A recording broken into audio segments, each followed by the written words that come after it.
Los bandidos de Río Frío, de Manuel Paino. Segunda parte. Capítulo 32. La venganza de Gordillo. La capilla estaba alumbrada apenas por la vacilante llama de una lámpara que ardía delante del altar del Santísimo Sacramento, y los personajes, concluida su oración de gracias, permanecían arrodillados y silenciosos en la oscuridad, sin saber qué hacer. Su posición era, en efecto, difícil. Partir a esas horas para las ciudades de donde habían venido no era posible. Quedarse en la hacienda, expuestos al tratamiento brutal del conde, a quien creían todavía frenético por el funesto desenlace que había tenido la boda, tampoco. En una y otra cosa, el tiempo había pasado. Los delicados manjares se habían quedado en la cocina y en el comedor, esperando a los novios y a los convidados. Ni el obispo ni los curas se habían desayunado, ni doña Pomposa, que se había propuesto comulgar, y la parte material de la humanidad, pasado el conflicto, reclamaba el sustento diario. Don Remigio, poco instruido, a no ser en las prácticas usuales de la agricultura, era, sin embargo, un hombre de talento natural, de una rectitud y honradez que estaba en su naturaleza, y sobre todo de un buen sentido práctico y propio para tener contentas a las personas con quienes trataba. Su posición misma de administrador, o mejor dicho, de amo de la finca, cuando el conde no estaba en ella, le había dado la norma de lo que en ciertas y determinadas ocasiones tenía que hacer. Dejó obrar al obispo, porque mejor que nadie conoció la impresión que había de hacer en la multitud la presencia de un prelado con el santo sacramento en las manos, y después de una breve vacilación se resolvió a abrir la puerta de la capilla, persuadido de que si lo que iba a hacer no surtía efecto, menos lo había de surtir cualquier otra cosa que se imaginase, incluso el empleo de la fuerza.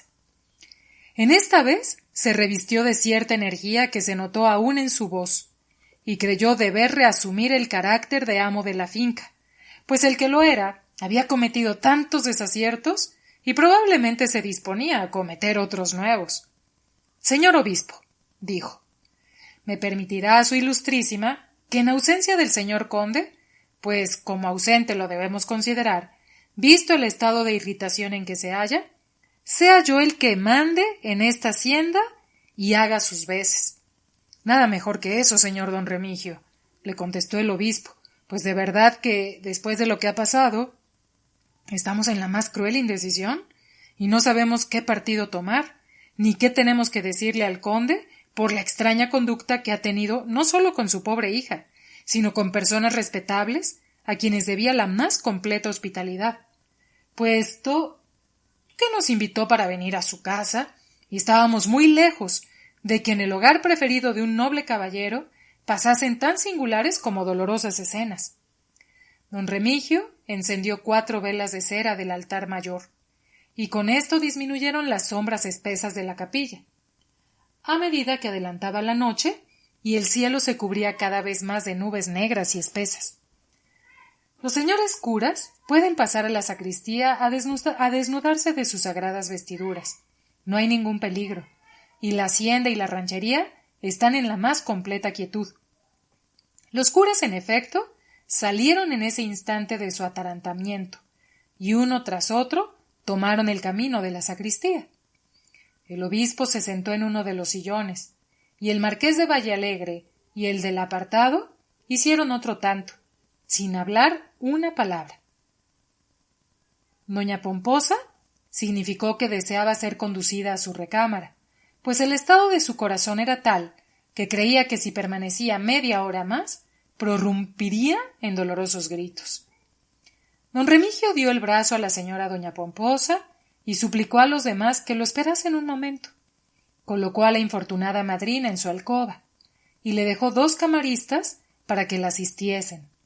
Fuese enseguida a las habitaciones del conde, resuelto a hablarle con energía e impedir que continuase en la noche el escándalo de la mañana. Por fortuna lo encontró en la misma posición, y medio sofocado por el cólera y por el calor de los almohadones. Señor conde, le dijo con voz respetuosa, pero enérgica, Usía se halla en un estado tal que puede decirse que está enfermo. Lo que de pronto le conviene es el reposo y el silencio más absoluto, pues cualquier conversación con las personas que están en la hacienda renovaría la pena tan grande que ha tenido en este desgraciado día. Reuniendo la exhortación a la acción, tomó al conde por la cintura y lo colocó en el canapé. Arregló él mismo el lecho, acabó de desnudarlo y lo acostó. El conde no chistó una palabra. No preguntó por Mariana, ni por los marqueses, ni por nadie más. Y murmurando quién sabe cuántas cosas ininteligibles, dejó hacer a su administrador cuanto quiso. Bebió un medio vaso de vino, comió una rebanada de pan y se acomodó en su lecho, dócil como un niño o como un insensato. Es que su cabeza ardía y estaba atacado de una fiebre nerviosa. Don Remigio salió de la pieza, cerrando la puerta y echándose la llave en el bolsillo, quedando ya por ese lado tranquilo, pues temía que por impulsos de la fiebre y la rabia intentase matar, o por lo menos maltratar a su hija, o cometer algún desmán con las personas que tenían por forzosa necesidad que permanecer en la hacienda. Se reservaba el visitar la recámara a cada momento, y servirle al conde alimentos y medicinas calmantes, según las necesitase. Pasó enseguida a la alcoba de Mariana. Había vuelto en sí del síncope que le acometió en la capilla. El extraordinario esfuerzo nervioso para pronunciar la palabra solemne, que causó tan grande trastorno en todas las circunstantes, había agotado sus fuerzas, y los miembros todos de su cuerpo tenían una flojedad tal que parecía más bien un cuerpo de seda relleno de salvado. Se le levantaba un brazo y lo dejaba caer como si no tuviese ya nervios ni huesos, y así su cuello, su cintura y todo. De cuando en cuando entreabría sus grandes ojos negros y los volvía a cerrar, goteando del párpado una lágrima. Don Remigio apeló al bien surtido botiquín y ordenó a las camaristas le diesen fricciones espirituosas, además de cuantos remedios caseros que con más o menos éxito se emplean en las poblaciones que carecen de médicos. Habría mandado de buena gana buscar al practicante, pero pensó que no estaría ya en el pueblo, sino caminando con Juan con dirección a la capital o a otro rumbo. Una copa de vino generoso, que con trabajo y a cucharaditas hicieron beber a la condesita, pareció reanimarla un poco. Abrió bien los ojos, miró a don Remigio con una expresión de tierna gratitud. Se volvió del otro lado, sin el auxilio de las camaristas, y pareció que en un sueño tranquilo había venido en su auxilio para hacerle olvidar por algunas horas sus terribles desgracias. Resuelto don Remigio a no abrir la puerta de la habitación del conde, aun cuando intentase echarla abajo si despertaba de su letargo, y algo tranquilo respecto a la salud de la condesita, fue al gran comedor. Mandó que retirasen los abundantes manjares y vinos de que estaba cubierta la mesa, y que se dispusiera una modesta cena en el comedor chico. Exhortó a la servidumbre para que guardasen el respeto, la obediencia y compostura con que acostumbraban servir. Y regresó a la capilla, invitando afablemente a los huéspedes a que lo siguiesen. Después de que cambiaron ropa en sus recámaras, concurrieron al pequeño comedor. La cena fue silenciosa, una verdadera cena de tristeza y de duelo, pues cada uno aún tenía, según su carácter y posición, impresiones diversas, pero igualmente desagradables. Se atravesaron muy pocas palabras. El marqués de Vallealegre, hombre de mundo y bien educado, procuraba disimular. Cumplimentaba a los demás con una gracia exquisita y decía con cierta indiferencia: cosas de la vida. Cosas de la vida. El marqués del apartado, con igual indiferencia, respondía: los hombres nobles y de experiencia son superiores a imprevistas contrariedades, señor marqués. El obispo añadía: la voluntad de Dios y nada más. Es necesario inclinar la cabeza y resignarse. Quizá lo que ha pasado, y que llamamos con justo motivo una desgracia, ha evitado otras mayores. Don Remigio, con un tacto delicado, no permitía que la conversación se entablase entre los personajes presentes. Y con motivo de los manjares o de los vinos, terciaba obsequiándolos como si la cena no hubiese sido precedida de lamentables acontecimientos. Así se pasó hasta la medianoche, en que cada uno tomó el camino de su habitación. El resto de la noche fue relativamente tranquilo. Antes de salir el sol, don Remigio estaba a caballo en el campo, ordenando los trabajos y designando a cada uno la labor que le tocaba. Encontró a la gente enteramente sumisa. Los alborotadores, que en su mayoría eran de las aldeas vecinas, se habían marchado y no pensaban volver más a la hacienda. Acabado esto, y tranquilo por esa parte el administrador, regresó al interior de la casa para examinar el estado en que se encontraba cada uno de los que la habitaban. El conde estaba atacado de una fiebre violenta. El obispo y el marqués del apartado le manifestaron sus deseos de regresar a su domicilio, con pretexto, o en realidad, porque tenían negocios urgentes y querían no solo alejarse, sino olvidar el día tormentoso y desagradable que habían pasado. Doña Pomposa se empeñó en quedarse para atender y cuidar a Mariana, la cual continuaba en el mismo estado de postración y de debilidad. Hablaba con los ojos, pero sus labios no pronunciaban ninguna palabra. El marqués de Vallalegre durmió hasta la hora del almuerzo, en que fue preciso despertarlo, y manifestó la intención de permanecer en la hacienda hasta que el conde muriese o recobrase la salud. No es posible, dijo, que yo me separe sin despedirme de él, y que arreglemos cuentas. Tal declaración, hecha con cierta frialdad e indiferencia, no dejó de alarmar a don Remigio, pero no dijo nada, y se dedicó a preparar el viaje del obispo y del marqués del apartado, que partieron en sus carruajes después del mediodía, escoltados por los mozos de la hacienda. ¿Qué cuentas eran las que tenía que arreglar el marqués?, pensó don Remigio. Sin duda recoger las alhajas que había dado a la condesa, puesto que el matrimonio no se había verificado, y esto le parecía muy natural, y con tal de evitar una discusión entre los dos orgullosos personajes, él mismo habría tomado la responsabilidad de entregárselas, pues sabía dónde se hallaban, y estaba seguro de que Mariana, cuando estuviese capaz, se lo aprobaría, no queriendo ni debiendo quedarse con regalos de tanto valor. Pero no era eso lo que quería el marqués, sino otra cosa más seria. Las palabras que el obispo dijo en la capilla al administrador le entraron directamente al corazón y lo llenaron de vergüenza. Si el obispo, que es todo humildad y paciencia, se ha ofendido de la manera verdaderamente brutal con que se ha conducido el conde en un lance inesperado que exigía la mayor prudencia, ¿cómo he de partir de esta hacienda sin tener una explicación con él? De satisfacerme tiene, luego que le pase el acceso de fiebre, que le ha ocasionado su infernal carácter, o nos veremos las caras.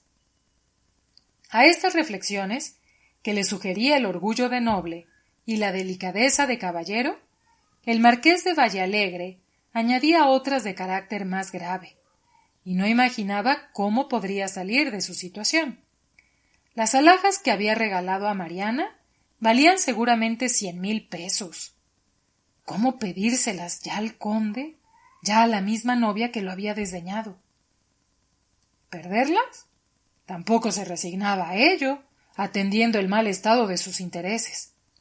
Contaba, para acallar murmuraciones y restablecer la paz turbada en su familia por la escasez de dinero, con los 300,000 pesos que el conde le había prometido entregar en la Casa de Moneda de México. Roto, y para siempre el enlace con su prima, ¿qué papel iba a hacer en México con las manos vacías? ¿Qué dirían además sus parientes, sus numerosos amigos y el licenciado Olañeta, que tanto habían combatido sus ligeros e irreflexivos proyectos? ¿Cómo podría soportar el ridículo papel de novio despedido violentamente ante la burlona sociedad de México? ¿Cuál era su porvenir de noble sin un peso y de galán despedido ignominiosamente? De verdad, y en cuanto a la moral, su situación era peor que la del conde. Cuando pensaba en esto, A las horas de recogerse o en sus solitarios paseos por los campos de la hacienda, se ponía nervioso, no se aguantaba a sí mismo y no encontraba más solución que provocar al conde, matarlo o morir si la suerte le era adversa, pero al menos el honor quedaba salvado. Pasaron 2 semanas en una calma relativa. El conde en su lecho, recargado de cortinajes, parecía una momia.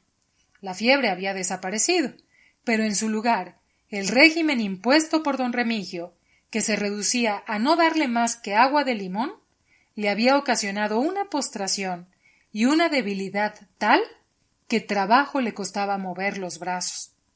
Mariana mejoraba cada día, gracias a los cuidados de su madrina, que no se separaba de ella más que unas cuantas horas en la noche, pero desde que pronunció el no, había entrado en un mutismo tal que cuantos esfuerzos se hicieron para hacerla hablar fueron inútiles. Don Remigio escribió a Agustina y le mandó un avío para que viniese a la hacienda, dejando depositado en la casa de moneda y a nombre del conde el dinero que tuviese existente, quedando el escribiente encargado de la casa de don Juan Manuel y de los pocos asuntos que se ofreciesen. Esperaba que la presencia de esta antigua servidora influiría en mejorar mucho la salud y la existencia de la condesita, y dejaría libre a doña Pomposa para regresar a su casa. Poco le importaba al administrador que el conde aprobase o no sus conductas. Él obraba en el sentido que más convenía a los intereses de sus amos, y con esto quedaba satisfecho. Cansado de sufrir al conde, y ya viejo, y con el dinero que tenía ahorrado, se habría marchado a la frontera a vivir con Juan, pero no le era posible abandonar a Mariana, a quien amaba como si fuese su hija, ni mucho menos desde que las cosas habían tomado un sesgo tan peligroso. Así, se decidió a obrar y hacer frente a los caprichos y a las excentricidades del conde. En cuanto al marqués de Vallalegre, comía y dormía bien. Platicaba de cosas indiferentes con don Remigio, montaba a caballo, hacía largas excursiones a los lugares más pintorescos del país y no daba trazas de ponerse en camino. Don Remigio llegó a pensar que se proponía intentar la conquista de Mariana y persuadirla, por medio de la dulzura y de atenciones delicadas, a que volviese al altar, y que con asombro de todos dijese sí en vez del no fatal que dio motivo para tan complicados y graves acontecimientos.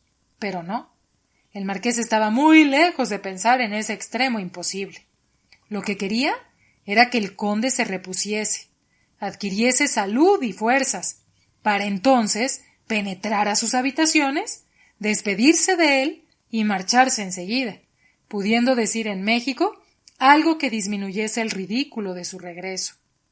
Y el conde, como si tuviese los mismos deseos que el marqués, se repuso muy pronto.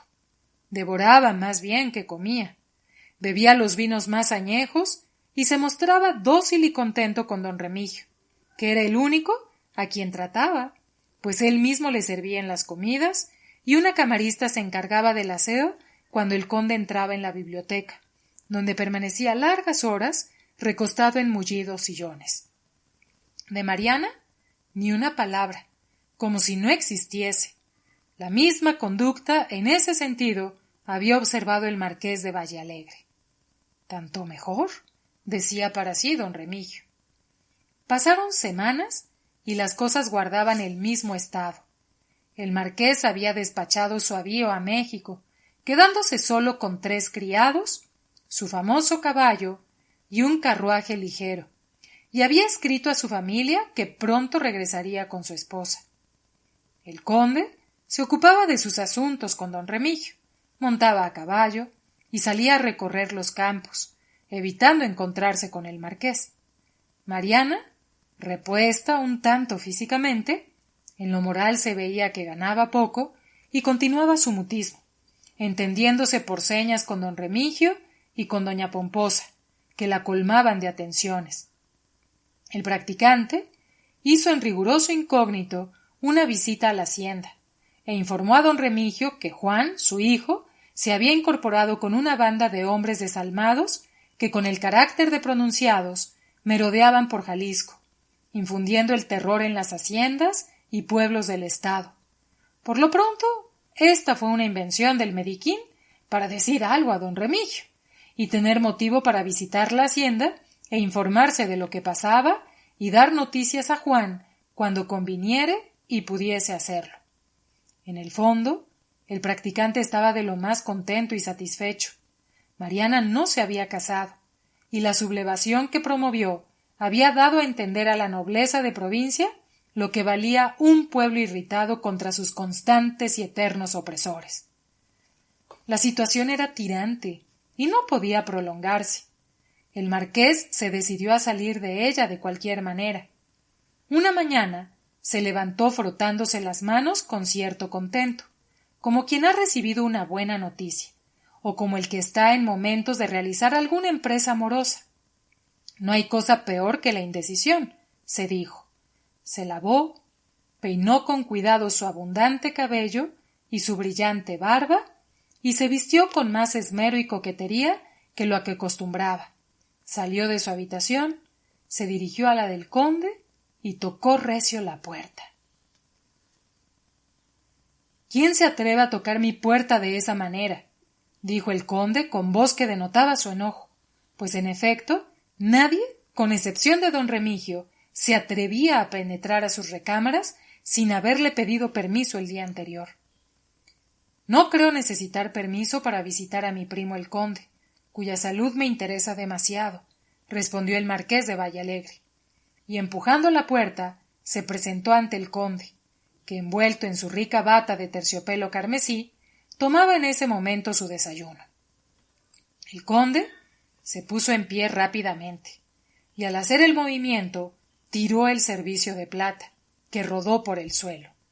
El marqués no se fijó en esto, y desvió con el pie una taza que había caído cerca de él, y manchando ligeramente su pantalón.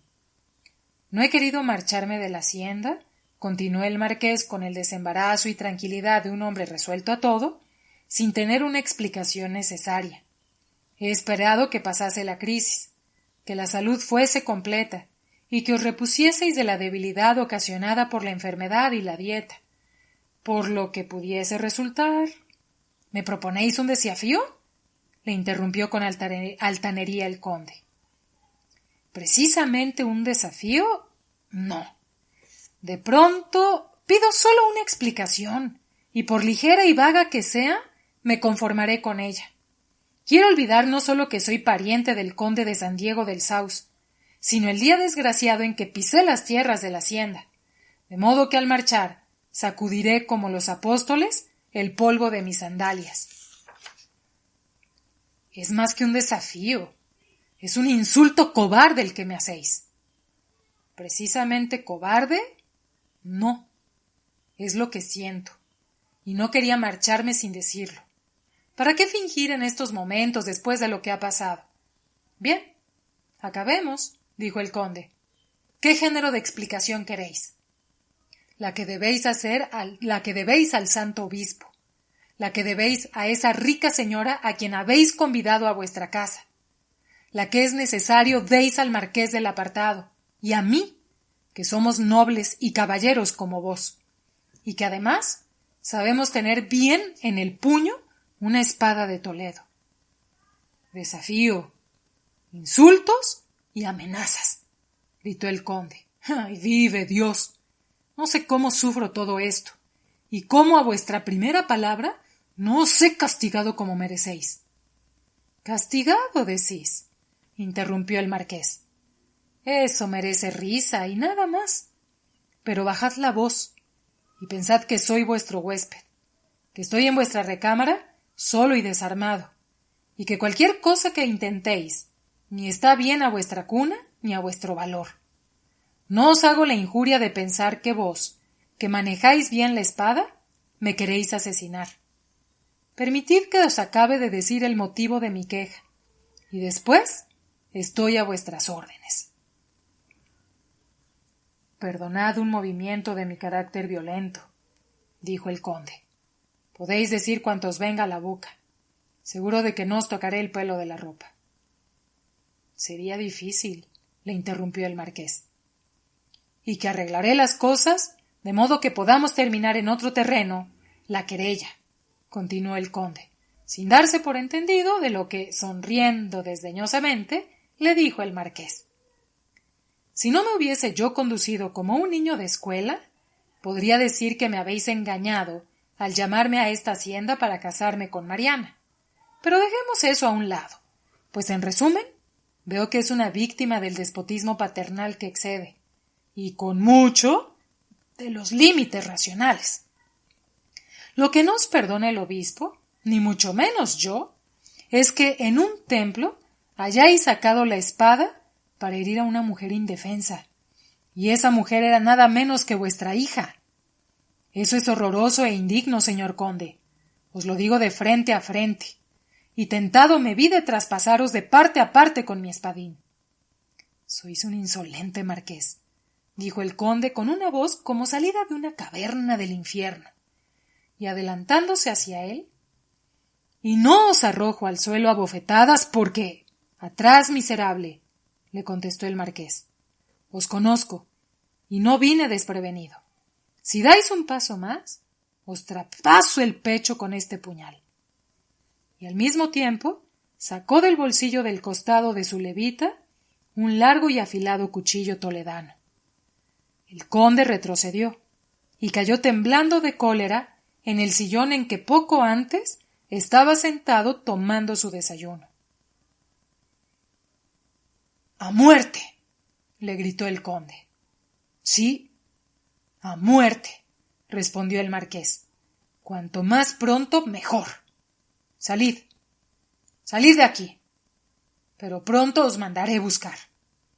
Cuando queráis. No abandonaré la hacienda sin volveros a ver con la espada en la mano.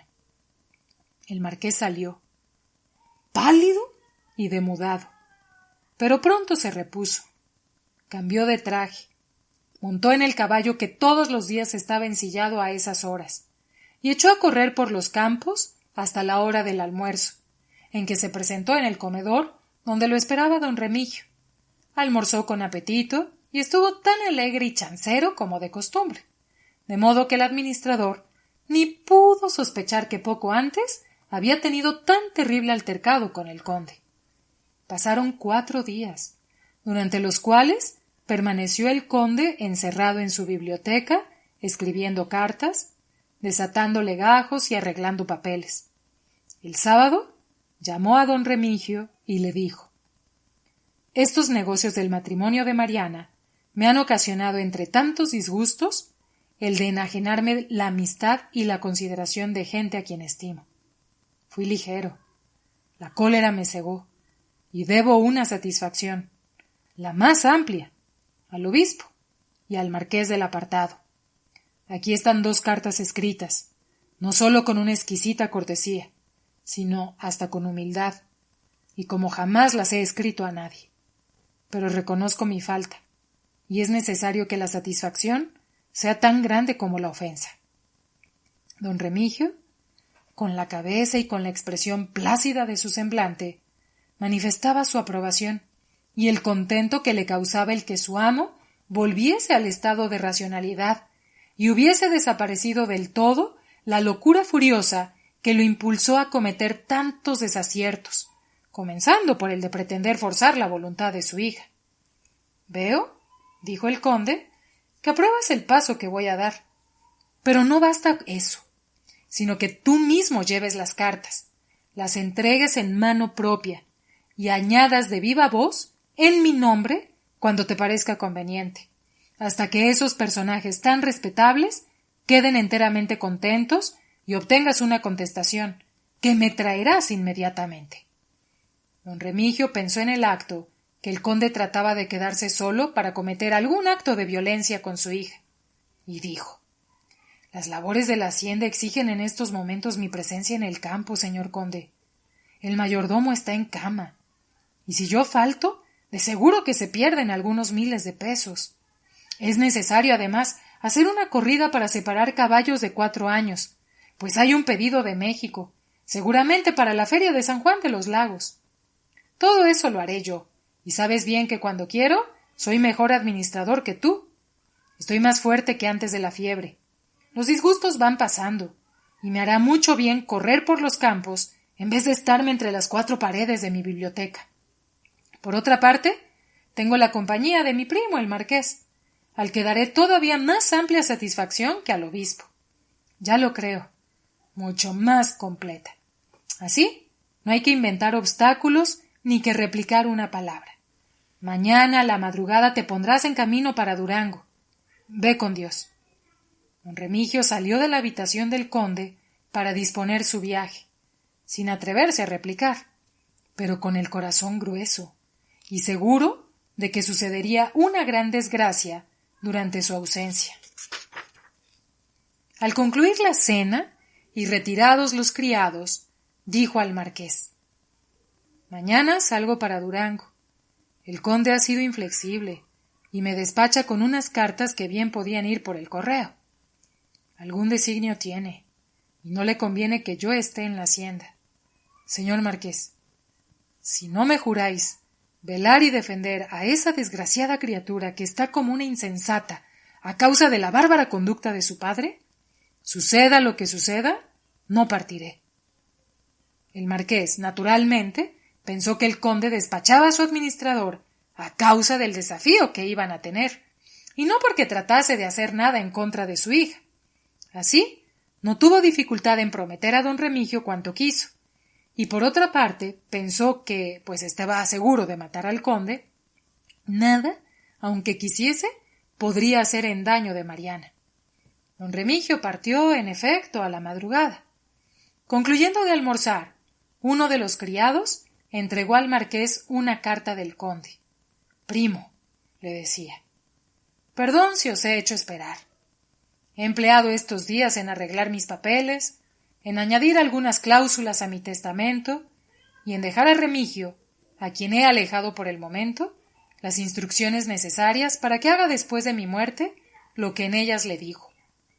Entre otras cosas, que recoja en la habitación de Mariana las alhajas que le habéis regalado y os las devuelva, pues que el matrimonio no tuvo efecto. Dejo además un legado de 50,000 pesos para mis primas, vuestras hermanas. No por esto vayáis a creer que desisto de que arreglemos, por medio de las armas, nuestra querella. Ni pretendo daros una satisfacción, ni os daré jamás otra que no sea con la punta de mi espada. Me encontraréis con la más completa calma, y todo lo arreglaremos como se hace entre nobles y entre caballeros. Os espero en la biblioteca mañana, a las 10 en punto. Os aconsejo que no almorcéis. Estaríais pesado, y podría yo mataros con ventaja. Os saluda vuestro primo, el conde del Saus». «Extraña carta», dijo el marqués cuando la acabó de leer. Después de la escena de antes, no esperaba yo que se condujese así. Este hombre está loco. No hay remedio, y tendré que matarlo. Pues si como motivo del legado a favor de mis hermanas equivoco el duelo, lo que bien podría hacer me llamará cobarde, y es capaz de coger sobre mí a bofetadas. Cosa indigna y propia de cargadores y gente baja. Vamos, y Dios dirá lo que ha de ser. El marqués se vistió de una manera conveniente para la circunstancia, y escribió una carta a don Pedro Martín de Olañeta, por si le cupiese la suerte de ser atravesado por el conde, encargando en un papel a don Remigio que le encaminase a su destino. Colocó todo en un lugar visible de la mesa, y sonando a las 10, puso los pies en el umbral de la puerta de las habitaciones del conde. Lo recibió un criado, que era el cochero José Gordillo, a quien, según recordará el lector, mandó atar el conde a la rueda de su coche y azotarlo cruelmente. El conde había conservado a Gordillo como cochero para acreditar ante la gente de servicio que después de haberlo castigado no le tenía miedo y se aventuraba solo con él por los potreros y caminos. El cochero había a su vez continuado en el servicio porque tenía un buen sueldo y con la esperanza de vengarse un día u otro, sea desbarracando a su amo, sea medio matándolo, pero de manera que no pudiese resultar culpable ni ser perseguido. El conde, En el curso del tiempo lo había tratado con dureza, pero sin que hubiese tenido motivo para infligirle otro castigo corporal, y antes bien le había aumentado el sueldo para que tuviese cuidado de tener las panoplias limpias y en un perfecto arreglo. Mi amo me ha ordenado que conduzca al señor marqués a la biblioteca, dijo Gordillo, quitándose respetuosamente el sombrero. Ve delante, le respondió el marqués, y ambos atravesaron las espaciosas piezas que componían el suntuoso departamento que ocupaba el conde. Gordillo se retiró, y los dos campeones quedaron solos. He sido puntual a la cita, dijo el marqués sacando el reloj. Así lo esperaba yo, respondió el conde con voz tranquila. He mandado quitar cuanto podía estorbarnos. Las ventanas nos dan una luz igual y bastante clara para lo que tenemos que hacer. ¿Os parece bien elegido el sitio? O, si preferís el campo, no hay más que montar en el carruaje, que como de costumbre está dispuesto. Gordillo nos conducirá a donde queráis. Cualquier sitio es igual para mí, le contestó el marqués con indiferencia. Pero si vos habéis elegido este, me parece en efecto amplio, bien alumbrado y enteramente adecuado al intento. ¿Nadie nos interrumpirá? Nadie, dijo el conde. Gordillo, que es criado antiguo y de toda confianza, presenciará el combate. Si alguno de los dos cae muerto, o los dos, que bien puede suceder, tiene orden de avisar al cura que ha quedado en la hacienda, y el cura sabrá lo que ha de hacer. ¿Os parece?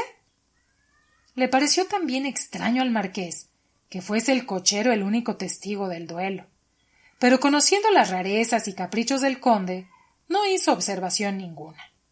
Lo que quería era salir del lance lo más pronto posible. Así respondió con la misma indiferencia. Todo lo que dispongáis me parece bien, conde, con tal de que cuanto antes empuñemos las armas. Soy de la misma opinión. Venid y escoged. Y diciendo así, lo llevó delante de las panoplias, llenas de toda especie de armas, a cual más finas y vistosas por el brillo y perfecto aseo. El marqués tomó una espada española y el conde hizo otro tanto. ¿Habéis hecho vuestro testamento? Le preguntó el conde, midiendo las dos espadas, que resultaron perfectamente iguales. Lo tengo hecho hace tiempo y está en poder del licenciado Olañeta, y nada tengo que añadir, le contestó el marqués, empuñando su espada y blandiéndola con resolución. El conde empuñó también la suya y gritó a Gordillo, el que se presentó en el acto. El marqués y yo, dijo el cochero, vamos a divertirnos y a ejercitarnos en las armas mientras se dispone el almuerzo. Pero como podría pasar un accidente, te quedarás en la puerta sin mezclarte en nada.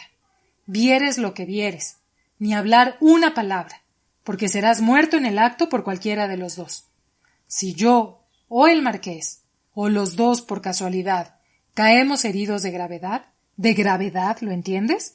Te limitarás a avisarle al cura, cuya habitación, como sabes, está junto a la capilla, y cuando te pregunten cualesquiera que sean las personas, te limitarás a responder que jugando a la espada nos hemos herido casualmente, lo cual puede muy bien suceder, y no dirás más que la verdad. Colócate en la puerta y no te muevas. Gordillo se colocó en el marco de la puerta y se quedó inmóvil. El conde y el marqués calzaron el guante, empuñaron bien las largas espadas, se arrojaron una mirada, la del conde de ira y de odio, la del marqués de burla y de desprecio, lo que aumentó su enojo, y se desplantó contra su adversario, el que a su vez, con un quite en cuarta, desvió la espada que le venía recta y firme al corazón. Los dos, después de este preludio, se pusieron bien en guardia, gallardos, imponentes, dejando ver entre las finas camisas, remangadas y abiertas, sus pechos fuertes, cubiertos de vello, y sus brazos llenos de nervios, gruesos y duros como las cuerdas de un bajo. Entonces comenzó una lucha verdaderamente romana. Los Horacios y los Curiacios no serían tan apuestos ni tan intrépidos, ni sus movimientos serían tan correctos y tan gallardamente vistosos como los de estos caballeros. Muestra todavía y últimos restos de la nobleza mexicana, que si bien no educada en las ciencias, en las artes y en la bella literatura, ninguno en el mundo le excedía en los ejercicios de las armas, en la hidalguía y en la corrección de sus maneras, cuando llegaba por un motivo o por otro, un lance supremo como el que muy pálidamente apenas podemos describir. Los dos eran discípulos del célebre maestro Cantera, el Saint George del Nuevo Mundo, y del cual decían los andaluces de Veracruz que jamás usaba paraguas, pues cuando lloviznaba sacaba su florete y con él se quitaba las gotas, de modo que ni una sola caía en su sombrero. Los dos eran esforzados y valientes. Los dos trataban de vencerse y matarse con la terrible estocada al ojo derecho que les había enseñado su maestro. Y ninguno de los dos había podido, en cerca de media hora, tocarse el pelo de la ropa independientemente de la querella. Se había ya comprometido su amor propio de buenos tiradores, y alguno de los dos tenía que vencer. El marqués era ligero en los movimientos, rápido al acometer, sereno y tranquilo hasta la exageración, para evitar que la punta de la espada de su contrario entrase en el círculo que describía la suya, formando como un escudo invisible que le cubría el cuerpo. Pero el conde era más seguro al acometer. Tenía el puño tan firme y su golpe era tan certero que traspasaba ese círculo mágico que formaba el marqués con su espada, que era el colmo de la destreza. Y la punta del conde estuvo más de 10 veces a 2 líneas de su corazón.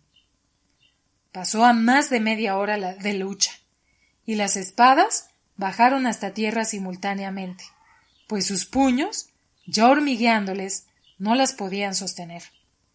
Las gotas del sudor corrían por su frente y pecho, y apenas podían articular una palabra. —Si descansamos 10 minutos —dijo el conde. —Sea —respondió el marqués, y conservando sus espadas, cada uno se recargó contra los estantes de la biblioteca y se limpió el sudor con el pañuelo. Gordillo continuaba inmóvil y como petrificado. Tanta así era la admiración que le causaban la destreza y el valor de estos nobles personajes, a quienes detestaba en el fondo, especialmente al conde. No pasaron 15 minutos sin que el marqués, blandiendo su tizona y como si fuese a comenzar el combate, saludó al conde y se puso en guardia. El conde hizo lo mismo, y el combate comenzó de nuevo con más furia. El amor propio estaba empeñado. Durante 10 minutos, el mismo resultado. Las espadas se cruzaban, chocaban violentamente. Las chispas se veían, no obstante la claridad del día. Retrocedía el conde perseguido por el marqués, pero 2 minutos después ganaba terreno, dirigía 2 o 3 terribles estocadas a su contrario y lo hacía retroceder.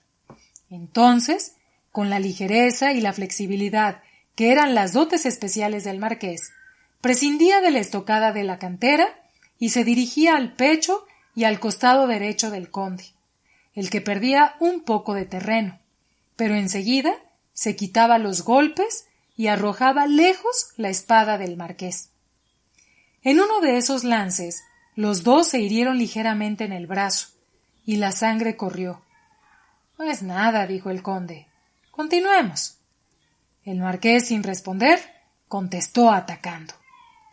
Parece que la sangre que corría irritó más a los contendientes, y no pudiendo contenerse, y temiendo que se volviesen a agotar sus fuerzas, no haciendo caso de las reglas, se comenzaron a tirar en todos sentidos estocadas terribles y certeras.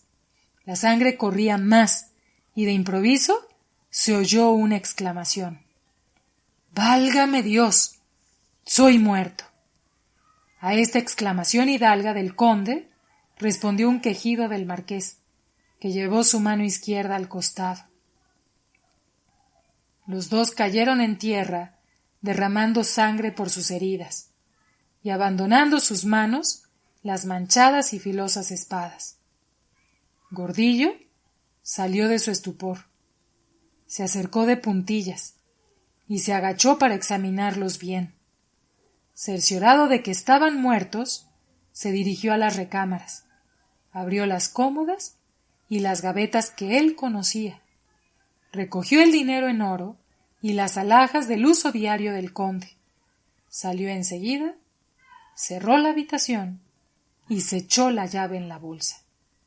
Montó el famoso caballo del marqués y tomó 2 de los mejores de las caballerizas y salió paso a paso de la hacienda, lo que ninguno de los vaqueros y gente que trabajaba en el campo extrañó, y cuando estuvo ya a cierta distancia, tomó a galope el camino real, resuelto a unirse con la primera partida de bandoleros que encontrase.